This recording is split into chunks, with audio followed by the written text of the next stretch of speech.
What is up, guys? Thank you for checking out another Guido Stackin video. I really appreciate that. In this video, I'm going to be talking about my Euro trip and my coin shopping that I did during this trip. This trip included 3 countries. It included England, the Czech Republic, and Spain. Now, this is more going to be like kind of like storytelling.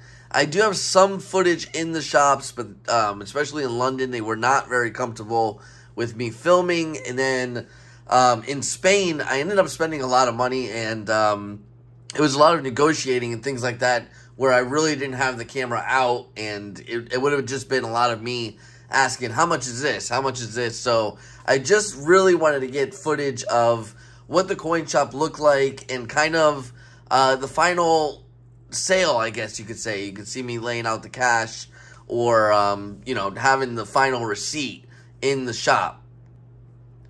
So I do apologize for that I didn't get a lot of footage and the whole negotiation. Now, if it was a small negotiation, that would have been a little bit different, but I did end up spending about $30,000 in Spain. So you could just imagine how that whole negotiation went. It's not a small purchase, so it's a lot of back and forth, a lot of questions, a lot of things like that. Things you probably did not want to see. So this is going to be probably something I'm going to do very often. I'm going to explain to you why, other than the fact that I am a coin dealer and chasing these coins is actually worth it overseas. And I'm going to give you a couple examples. And a lot of this stuff is what I bought from this trip. So I promise, if you subscribe and you hit that notification bell, those videos will get better. I will get better at it. It's something I've never done. So this one is my first one. It's probably going to be a little shaky and not a whole lot of footage in the coin shops, like I said. So the trip started in London, and I actually came home empty-handed from London. It seemed like the 2 shops that I went to, and keep in mind, during my time in London was when the Queen had just died, literally the very next day. So London was packed with people, and these coin shops did not really seem to be in the mood of selling. They seemed to be more interested in buying. So I went in there asking for any George VI British sovereigns, which are very expensive. They're about $3,000 coins, British sovereigns, but a very special kind. And they were not having it. They were asking me how much I would sell my sovereigns for and stuff like that. So I have 0 footage in London because it was literally me walking into the shop and walking out. I asked for prices. They were kind of hesitant to even give me prices. So it's very, very weird in London, and not in just 1 shop, but in 2. Then we have the Czech Republic, and we actually did not really look for this coin shop. We kind of just fell, you know, just walking around the streets. We like to get lost in the city. We actually just kind of ran into one, and not really the coin shop I was looking for. So I had a really, really good experience in Italy, where I got this coin right here. And I bought this coin raw, and I sent it in myself to get graded by NGC. So, you know, when you're in these foreign countries, a lot of the purchases, whenever you're buying stuff like this, you know, I'm still learning ancients, and there's so much knowledge when it comes to ancient coins that it is really hard to just have that knowledge at the top of your head. For example, how much a coin is going for. I really examined the coin because there is a ton of fake ancients out there, especially gold ones. So I really made sure to see that the coin was actually struck, and you know, just that it didn't look weird. Let's just say I've seen fake ancients before, and they just have this weird relief to them. It's just not normal. So I saw this and I felt comfortable enough to buy it raw, and I actually bought it for 700 euros, which at the time when you do the conversion came out to about $750. Now it is worth 1,500 that it's graded. It got a 5 out of 5 on the strike, 3 out of 5 on the surface, and it's actually a choice XF grade. So double the money. And that whole experience in Italy, which unfortunately this was the only one that coin dealer had as far as gold ancients or anything worthwhile, that experience made me really want to find coins like that, older coins or things you don't find very, very often in the States. So here comes this coin shop in the Czech Republic, and we walk in, and you'll see the footage. I'm going to show you the footage, and you'll see it's all modern bullion. Every single thing in there is modern. Not one, you know, uncommon coin other than a couple of $20 gold pieces, but, you know, bullion quality, and a couple, you know, 20 francs and things like that. Nothing out of the ordinary, and a lot of rare, modern, semi-numismatic stuff.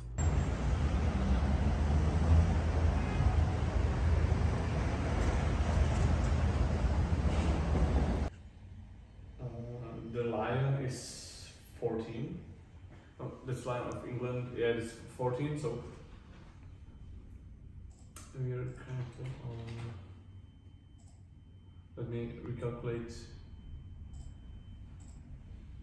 Oh, it wasn't Falcon what you wanted, it was Griffin. Accession, yeah? Mm-hmm. Accession. Mm-hmm.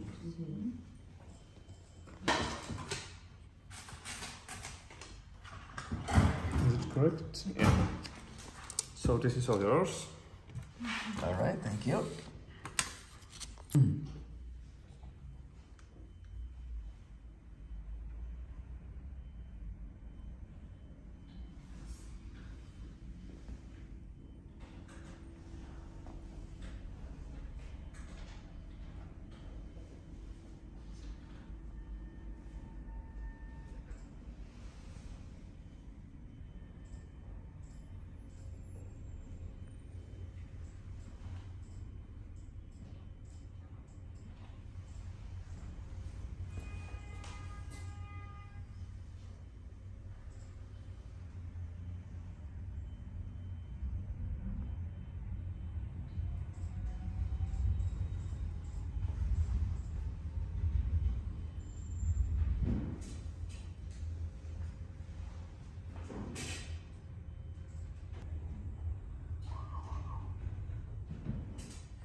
Okay.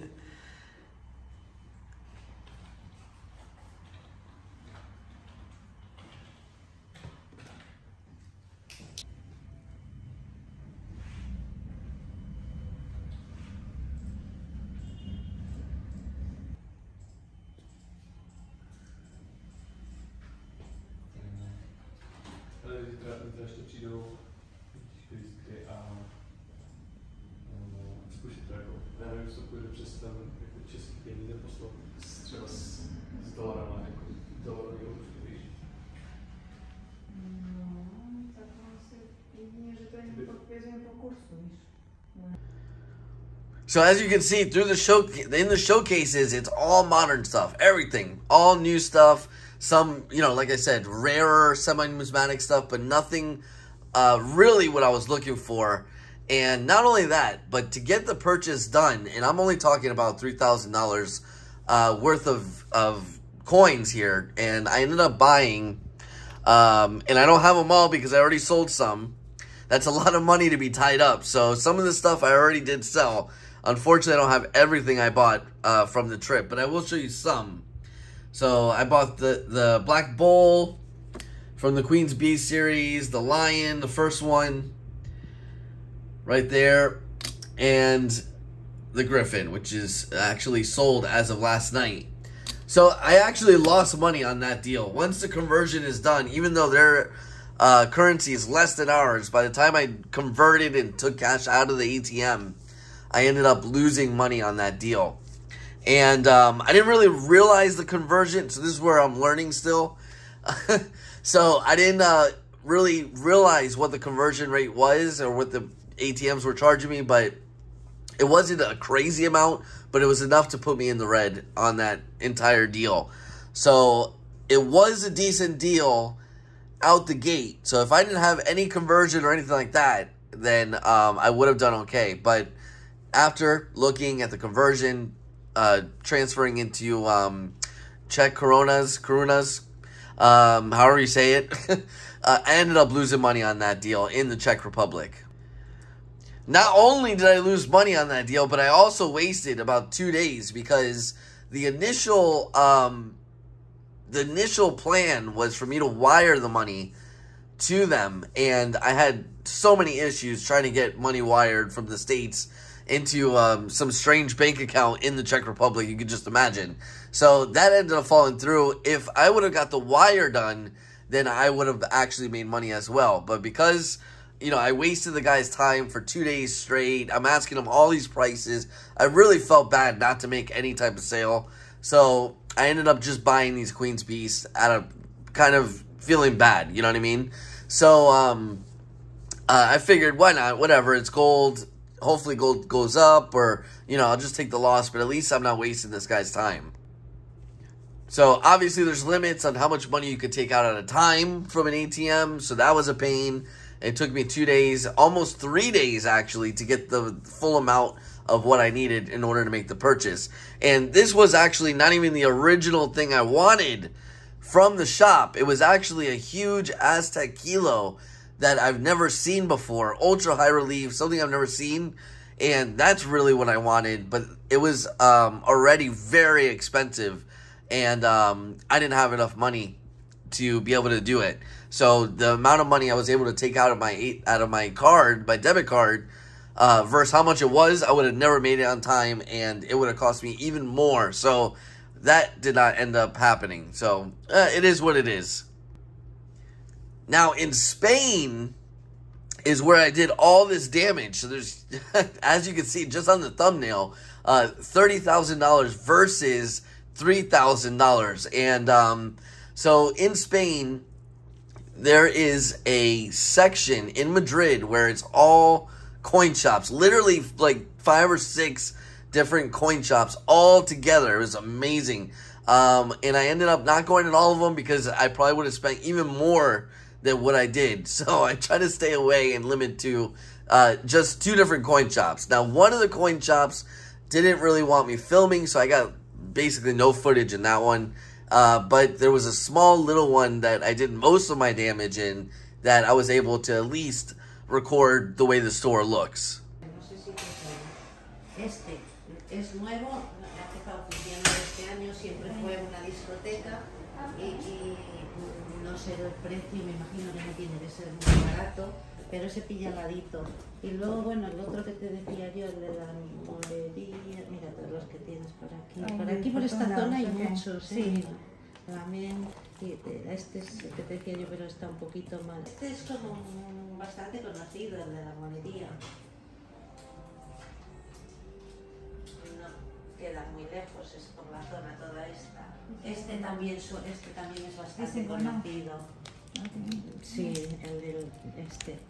You want me to help you? Esta, mira, esto es la No, plaza it's mayor. okay. Only 2 missing. Okay. No está The muy 2 bien, left. ¿sabes? Esto Sí, es la están ahí plaza nada mayor. más. Sí, están todos así muy por aquí. Este me suena a mí. US dollar, which looks more familiar for you, is tricky, and then they get more interest from More you. money from you. Sí. Okay. Always, Always in zero. restaurants.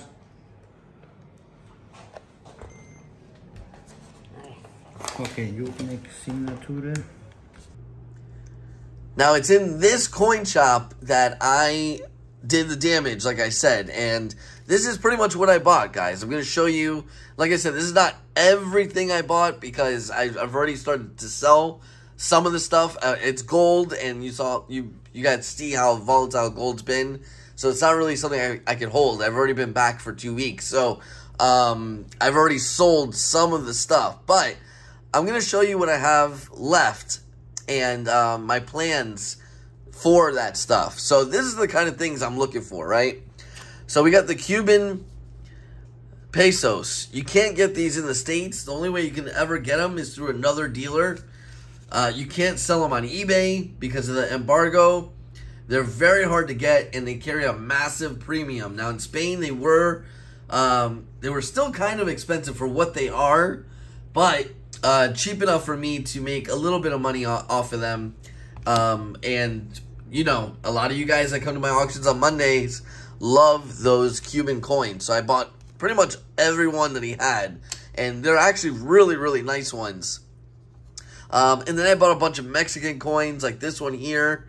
This is a high relief, and the gentleman in the coin shop, this old man, told me this is a pretty rare piece of silver here. But this is really neat. This is sold as of last night as well, but you could kind of see the high relief on it. That's a super neat coin. Very, very cool. Then we got some British sovereigns that I bought that were pretty cheap. So gold at the time was around 1680, and somewhere in there, I paid about 400, and I talked it down because I spent so much money with them. They were marked at 425. I got them for a little bit less than that. Now keep in mind, also at this time, the euro and the dollar were even with each other. So basically, whatever the price is set on these coins was the same amount in dollars, which was another problem in the Czech Republic, which is another reason why I didn't get a whole lot of footage in the Czech Republic, because he had to convert every single thing that I asked him for. So not exactly the most entertaining type of footage in the world. So let's keep going. Pretty much where I did most of the damage is actually these 8 escudos. And these are really, really neat. I'm going to take one out of the package here. They're all the same, a little bit better quality, and different mints. But here's one. This is actually one of the lesser ones. But here it is, from 1787. And they're all old. The newest one I have is 1802. But just super, super neat. Really, really cool. They're 0.75 of a troy ounce. So 3/4 of an ounce of gold, 90%. But really neat coins. And you just don't see them here very often. So I ended up buying 4 of these. And these average out to be around $2,000 a piece. On average. I spent more on some. I spent less on others. So my intention, some of these are already sold. I already sold 2 of them raw. I have another 2 on eBay that I have a feeling are going to sell any day now, because there's a lot of watchers on them. Like I said, they're not very common. And one of them is just in really good shape, which is actually this one right here, from 1774. Let me get it out of the package here. And this is going into NGC for grading. So this is in really good shape. So I'm going to send this one in to get graded, see what it does. I'm going to be honest with you guys, I probably overpaid for it. So my last ditch effort is to just have it graded and hope it grades really good and try and do well on it on eBay. But we'll see what happens. If I had to guess, I'm probably going to end up losing money on that coin. But overall, I did really well. I bought a bunch of these. The links from Spain, and they are much cheaper there, let's just put it that way, but they're still an ounce of gold. And another thing I wanted to bring up in this video, there's a really bad misconception when it comes to gold. A lot of people say, oh, gold is cheaper in this country than it is here, and so on and so forth.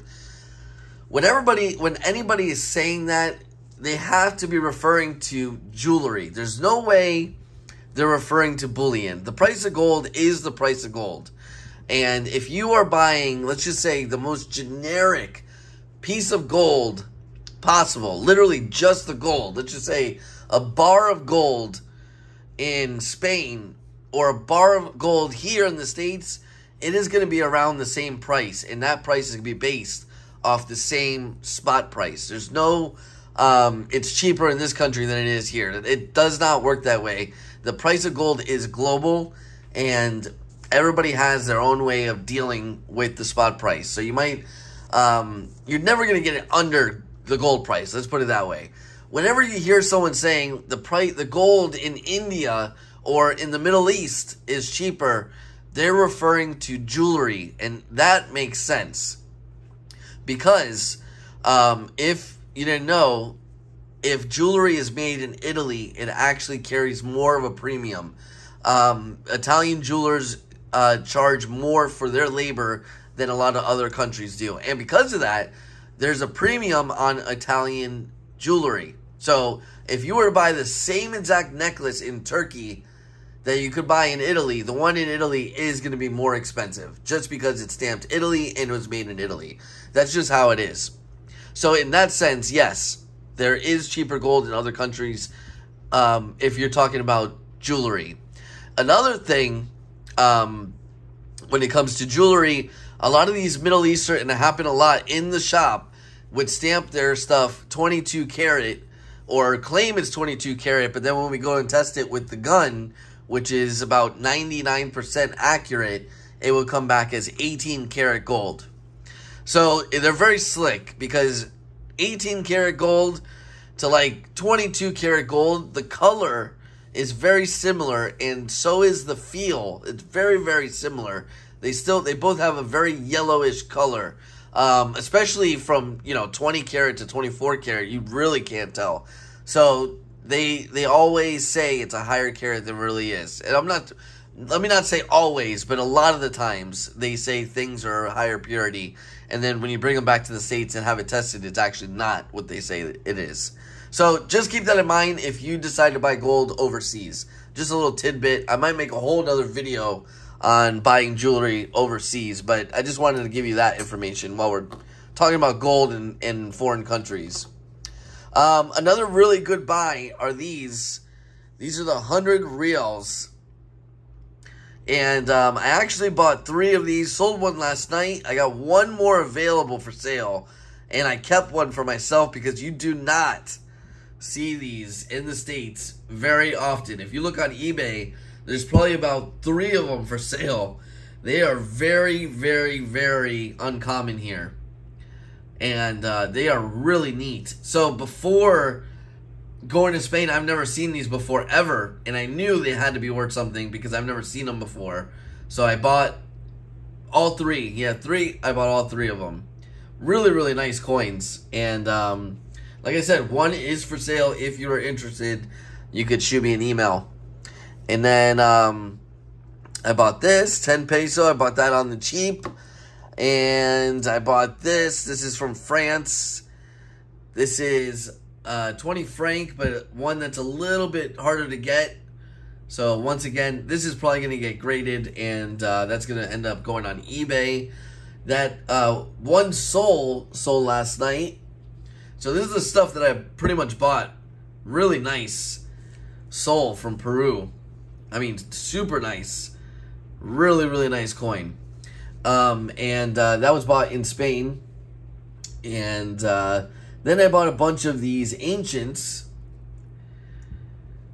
And these are all going for grading. So I bought some just to sell as is, and some that are going for grading. These 4 in particular will be going for grading. And unfortunately, they did not have any gold ancient coins in stock. But look at the quality on some of these coins here. And I really did not pay that much for these coins. Really, really neat. Look at that. Super cool. So those 4 right there will be going for grading. And hopefully I end up doing well on them. And this will be for sale next week on Monday's auction. Another ancient coin. But I think ancients are really, really cool. I'm holding a piece that is over 1,000 years old. Just really neat to think about. So between the escudos, the links, I bought 5 gold links. So that right there is about $10,000. 4 escudos, that's about $8,000. And then miscellaneous silver and gold. Not to mention, I also bought 5 $20 gold pieces. And this is all I have left. I have one $20 lib and another one right there. So that is another one that I bought in Spain. Right there. And they were selling them pretty darn cheap. I'm not going to lie. American coins are cheaper over there because people don't want them. And, you know, they want the Spanish coins. They want their country. Just like we want silver eagles, it's basically the same thing over there. We want gold eagles, gold buffaloes, so on and so forth. That's the same concept overseas. So anyways, guys, that's about it. So that is my intention for all the stuff that I bought. And like I said, there's the other 100 reals right there. Actually, I forgot I put it there. We'll see what happens. In the end, I should make a decent amount of money on this stuff. I've already done pretty good. And I'm going to make more videos like this. I do leave the country at least once or twice a year. And this is going to be made a point to at least visit one coin shop per country. At least, to try. And I promise I will get more footage and these videos will get better over time. I promise to you guys. So if that is something that sounds interesting to you, make sure you subscribe, you hit the notification bell, and you check out my other videos. So anyways, guys, thank you so much for checking it out. And let me know what you think down in the comments. And I will talk to you guys later.